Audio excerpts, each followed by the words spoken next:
अंतर्मन की यात्रा। कोई भी यात्रा निरंतर चलने वाली प्रक्रिया है। हम ही किसी पड़ाव पर यात्री के रूप में उस यात्रा का हिस्सा बनते हैं। फिर वो यात्रा जीवन यात्रा हो या रेल यात्रा या फिर हमारी अंतर्मन की यात्रा।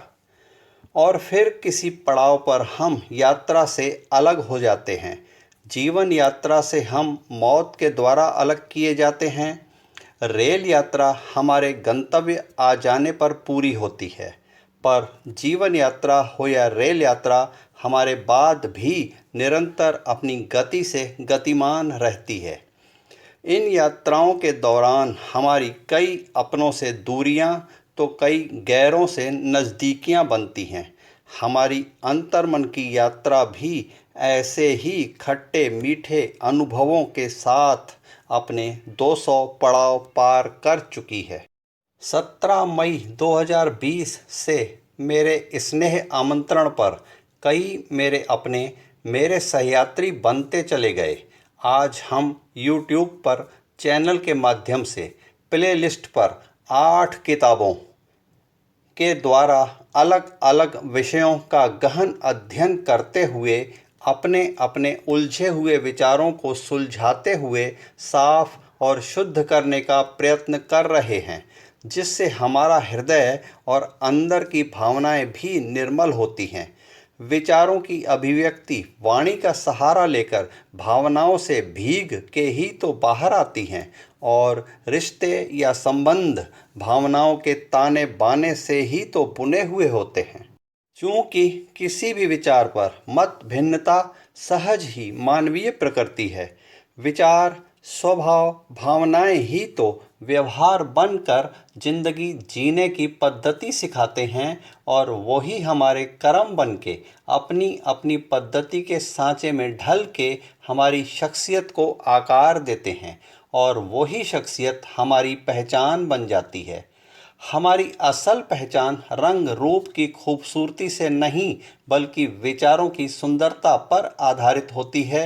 हमारा प्रभावशाली ढंग से किसी को पसंद आना हमारी खूबसूरती का और बहुत हद तक हमारी पढ़ाई लिखाई का भी मोहताज नहीं होता।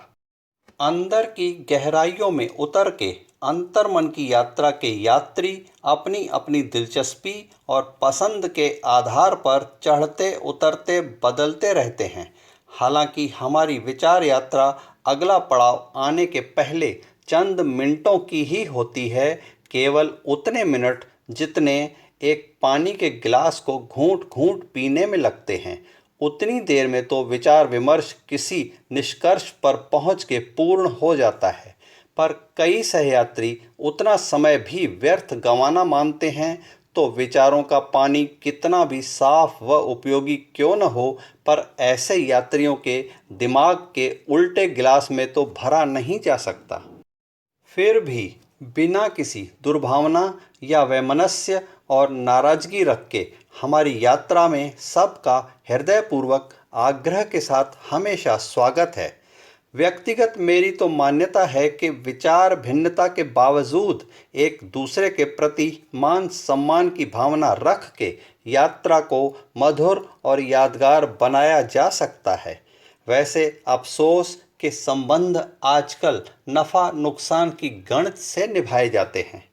आज के अंतर्मन की यात्रा के इस अध्याय को पूर्ण करते हुए संजोग ही है कि अभी बुधवार सवेरे 6:27 पर एक दुखद समाचार ये मिला कि मेरे बचपन का एक अजीज गुलाब दुनिया के बगीचे से अपनी यात्रा पूरी करके प्रभु के चरणों में चढ़ गया।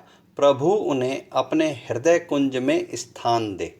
जब तक जीवन है, संबंध निभाने को प्राथमिकता देना ऐसे मौक़ों पर पछतावे के रूप में ज़रूरी लगता है।